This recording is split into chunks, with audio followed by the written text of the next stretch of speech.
Hello बच्चों, आप सभी का स्वागत है एसएस कोचिंग क्लासेस में। आज हम क्लास 10th की एनसीईआरटी बुक का एक्सरसाइज 3.2 स्टार्ट कर रहे हैं, जिसका क्वेश्चन नंबर 2 है कि यहाँ पर आपको दो समीकरण दिए गए और उन दो समीकरण से पहले हम क्या करना, हमें एक्स के मान निकालने यानी उसके हल निकालने। हल निकालने के बाद आपको एक समीकरण दिया गया है कि y बराबर mx+3 और वो x और y के मान हम यहाँ पे पुट करेंगे और यहाँ से हमें m का मान निकालना है। यानी जो भी हमें हल मिलेंगे उस हल की सहायता से हमें यहाँ पर m का मान निकालना है। यहाँ पर पहले आपके जो दो समीकरण दिए गए हैं, तो इन समीकरण के मान हम चाहे तो प्रतिस्थापन विधि से निकाल सकते हैं और चाहे तो विलोपन विधि से निकाल सकते हैं। जो आपको इजी लगे आप उस मेथड से निकाल लीजिए। हम यहाँ पर ये जो मान निकालेंगे उनको बेटा प्रतिस्थापन विधि से निकाल लेंगे। ठीक है, तो आइए सवाल को हम स्टार्ट करते हैं। देखिए, सबसे पहले आपको एक समीकरण दिया गया है 2x प्लस का बेटा 3y और बराबर में 11। इसको आप मान लीजिए समीकरण 1। और दूसरा समीकरण आपको दिया गया है 2x प्लस 4y बराबर बेटा क्या है माइनस का 24। इसको मान लीजिए समीकरण 2। हमने आपको बताया था कि जिसके गुणांक छोटे हों उस समीकरण को हम लेंगे। तो यहाँ पर हम एक बात लिख देते हैं, समीकरण किससे बेटा 1 से। तो समीकरण 1 से जब हम लिखेंगे तो 2x प्लस का बेटा क्या हो जाएगा 3y और बराबर क्या हो जाएगा 11।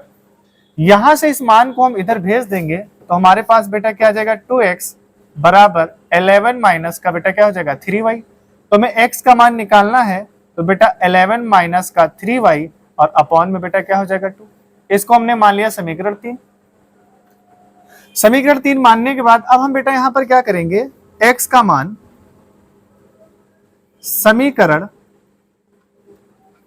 2 में रखने पर, समीकरण 2 में रखेंगे तो 2 और x की जगह पे बेटा हमें रखना है 11 माइनस का 3y और बटे में 2 प्लस 4y और बराबर में माइनस का 24। बेटा 2 से 2 कट जाएगा क्योंकि आंसर में है ये, तो 11 माइनस का 3y और प्लस का बेटा ये 4y बराबर माइनस का 24।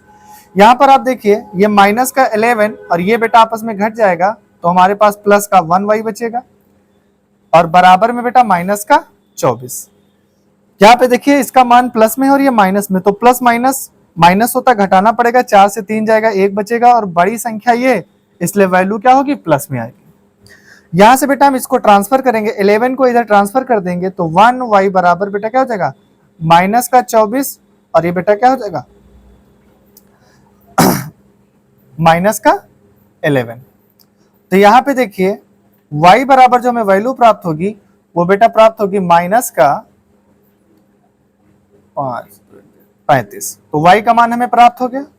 अब हम बेटा क्या करेंगे आगे, y का मान समीकरण y का मान बेटा समीकरण 3 में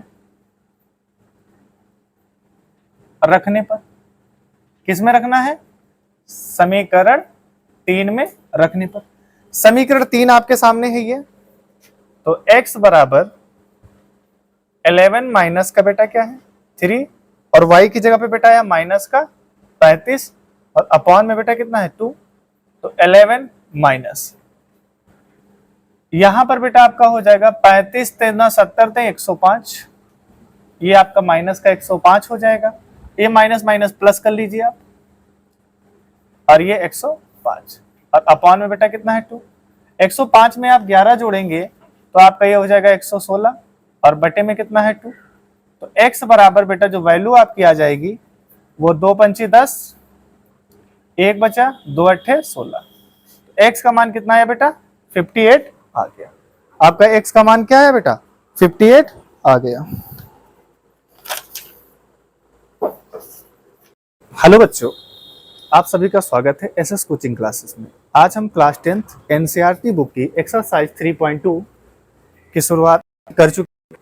आज हमारे सामने एक्सरसाइज 3.2 का है, जिस 2x 3 बराबर 11 और 2x माइनस 4 बराबर 24 हल कीजिए तथा से m का वह मान ज्ञात कीजिए जिसके लिए y बराबर 3 हो।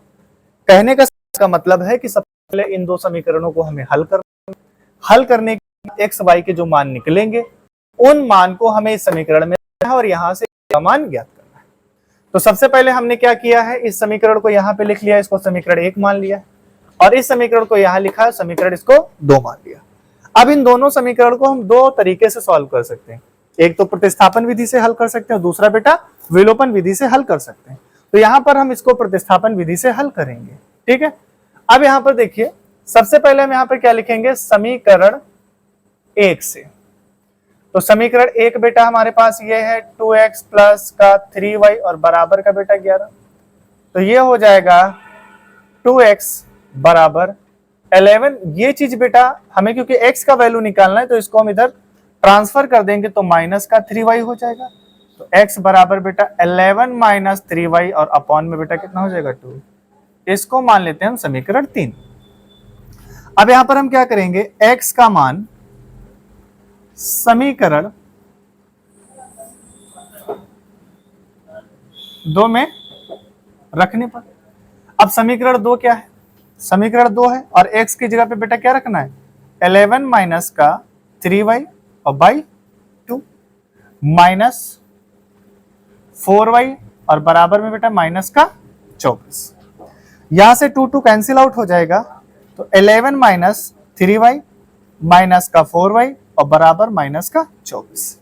यहाँ पे देखिए ये दोनों ही माइनस में वैल्यू है और दोनों चर समान है, जुड़ जाएगा तो माइनस का 7y और बराबर माइनस का 24। इसको बेटा हम इधर ट्रांसफर कर देंगे तो माइनस का 7y और बराबर बेटा इधर माइनस का 24 है और ये जाएगा माइनस का 11। तो ये हो जाएगा माइनस का 35 और माइनस का 7y। बेटा देखो नीचे कट तो नहीं दिख रहा, ठीक। अब यहां से बेटा ये माइनस माइनस कैंसिल आउट हो जाएगा, 7 1 जा 7 और 7 5 जा 35। तो y बराबर कितना आ गया 5। तो y का मान आ गया। अब आगे हम क्या करेंगे, y का मान समीकरण 3 में रखने पर, समीकरण 3 ये है, x बराबर 11 माइनस 3 इंटू, अब y की जगह पे बेटा कितना आ जाएगा 5 और अपॉन में बेटा कितना दिया है 2। तो x बराबर 11 और यहां पे देखिए बेटा 15 और ये क्या हो जाएगा 2। यहां से आप घटाएंगे तो कितना आ जाएगा बेटा माइनस का 4 और ये कितना हो जाएगा बेटा 2, क्योंकि अलग अलग साइन है, घट जाएगा। 2 1 जा 2, 2 2 जा 4। तो x बराबर बेटा कितना आया माइनस का 2। तो यहां पर हमने x का मान निकाल लिया, x और y का मान निकल गया। अब आप देखिए, क्योंकि अब आपको दिया है y बराबर mx प्लस 3, इसको आप मान लीजिए समीकरण 4, ठीक। क्या बेटा इसको मान लिया समीकरण 4। तब हम क्या लिखेंगे, समीकरण 4 में x व y के मान क्या करने पर बेटा रखने पर। तो समीकरण 4 है, y की जगह पे बेटा कितना आ जाएगा 5, ये m है, और x की जगह पे क्या आ जाएगा माइनस का 2 और प्लस का बेटा क्या हुआ 3। अब यहाँ पे देखिए 5 है और इसको हम इधर ट्रांसफर कर देंगे इसको, तो ये हो जाएगा 5 माइनस का 3 और बराबर का इधर बेटा क्या हो जाएगा माइनस का 2 m हो जाएगा। जब इससे इसका मल्टीप्लाई होगा तो प्लस माइनस माइनस 2 का m के साथ मल्टीप्लाई 2। तो यहाँ पर देखिए 5 में से 3 चला जाएगा तो 2 बचेगा और ये माइनस का बेटा क्या है 2m, माइनस माइनस कट जाएगा, 2 भी साथ में कट जाएगा, है ना बेटा। या हम इसको एक काम कर लेते हैं, ये बचेगा आपके पास 2 और बराबर माइनस का 2m। तो ये 2 है और बेटा ये माइनस का 2 कहाँ जाएगा इसके नीचे, तो बराबर क्या बचा m। 2 1 जा 2, 2 2 जा 4। तो बेटा m बराबर जो मान आया वो क्या आया माइनस का 1 आ गया। अतः हम ये कह सकते हैं, अतः m बराबर जो आया माइनस का 1 है, x बराबर जो आपका बेटा वैल्यू आई है वो माइनस का 2 है और जो y बराबर वैल्यू आई है आपकी क्या है 5।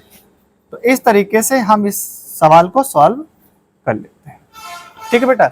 इसका स्क्रीनशॉट आप लोग ले लीजिए और इसको नोट कर लीजिए, ठीक है बेटा। अब हमारे पास है सवाल नंबर 3, निम्न समस्याओं में रैखिक समीकरण युग्म बनाइए। मतलब हमको रैखिक समीकरण बेटा क्या करना है, युग्म बनाने हैं।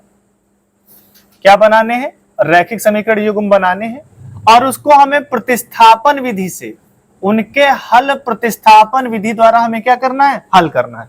मतलब विलोपन और प्रतिस्थापन में इसमें हमें सवाल से कह दिया गया सवाल में कि जितने भी सवाल यहां पर हमें मिलेंगे उनको हमें किस मेथड से निकालना है, सब्स्टिट्यूशन मेथड यानी प्रतिस्थापन विधि से हमें निकालना है। और विलोपन विधि देखिए एग्जाम में आपसे पूछा जाएगा, अगर एग्जाम में आपसे कह रहा है कि प्रतिस्थापन विधि से निकालिए तब तो आप प्रतिस्थापन विधि से निकालेंगे, आपसे कह विलोपन विधि से निकालिए तो आप विलोपन विधि से निकालेंगे। लेकिन जब आपसे कोई भी मेथड नहीं बोला जाएगा, आपको दो समीकरण दिए जाएंगे और कहेंगे इनके हल कीजिए या इनके मान आप निकालिए, तो वहां पर आप कोई भी मेथड लगा करके, चाहे वो प्रतिस्थापन विधि आप लगाइए या फिर बेटा आप क्या लगा दीजिए, विलोपन विधि लगा दीजिए, आपका आंसर क्या आएगा, सेम आएगा। तो यहाँ पर पहला सवाल जो है क्वेश्चन नंबर 3 का पहला सवाल है कि दो संख्याओं का अंतर 26 है और एक संख्या दूसरी संख्या की 3 गुनी है, उन्हें ज्ञात कीजिए। मतलब सबसे पहले हमें क्या करना होगा, दो संख्याएं हमें माननी पड़ेगी। तो हम क्या लिखेंगे, यहां से हम इसको हल करेंगे तो बेटा क्या लिखेंगे, माना दो संख्याएं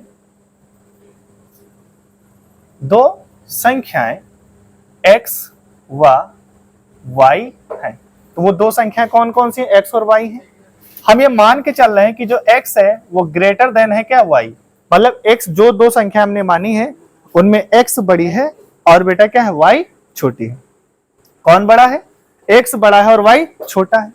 अब हम जाएंगे प्रश्नानुसार, कहां जाएंगे बेटा, प्रश्नानुसार। प्रश्न में कह रहा है कि दो संख्याओं का अंतर का मतलब होता है डिफरेंस, और डिफरेंस का मतलब बेटा क्या होता है, माइनस में होता है। तो हमेशा हम जानते हैं जब भी हमें डिफरेंस निकालना होता है तो बड़ी संख्या से हम छोटी संख्या को घटाते हैं। तो यहां पर देखिए बड़ी संख्या कौन है हमारी x और छोटी संख्या हमारी कौन है बेटा y है। तो यहां से हम x और माइनस y, तो दो संख्याओं का अंतर कितना बेटा दिया है 26। आप इसको मान लीजिए समीकरण 1। क्लियर है।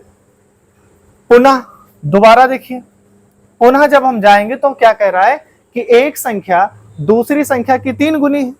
तो भैया x बड़ी है तो x जो होगी वो छोटी संख्या की 3 गुनी होगी, मतलब एक संख्या दूसरी की 3 गुनी है।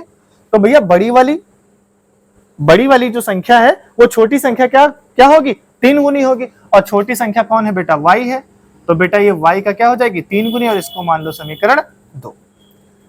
अब यहां पर इसको समीकरण अगर 2 ना मानो तो आप यहां पे लिख सकते हो कि x का मान समीकरण 1 में क्या करने पर बेटा, इसको मान लो समीकरण 2, x का मान समीकरण 1 में क्या करने पर बेटा, रखने पर। तो समीकरण 1 में रख दीजिए x का मान, तो कितना बेटा है ये 3y माइनस का y, और बराबर में बेटा कितना है 26। 3y से एक y चला जाएगा तो बेटा 2y, और बराबर कितना है 26। काट देंगे बेटा 13 बार में जाएगा तो y बराबर कितना आ जाएगा 13, 2 1 2 और 13 2 26। ये y का मान आ गया। y का मान कहां रखना होगा, समीकरण 2 में रखना होगा। तो जब समीकरण 2 में रखेंगे बेटा तो x बराबर आपके पास क्या है 3 और y कितना आया है 13, तो बराबर बेटा कितना हो जाएगा 39। अतः हम ये कह सकते हैं वे संख्याएं, अतः ये बेटा आपको नीचे लिखना होगा इसके, अतः संख्याएं 13 व 39 है। ये आपका आंसर। तो बहुत ही इजी सवाल था, ज्यादा कुछ कठिन नहीं था, बस समझने वाली बात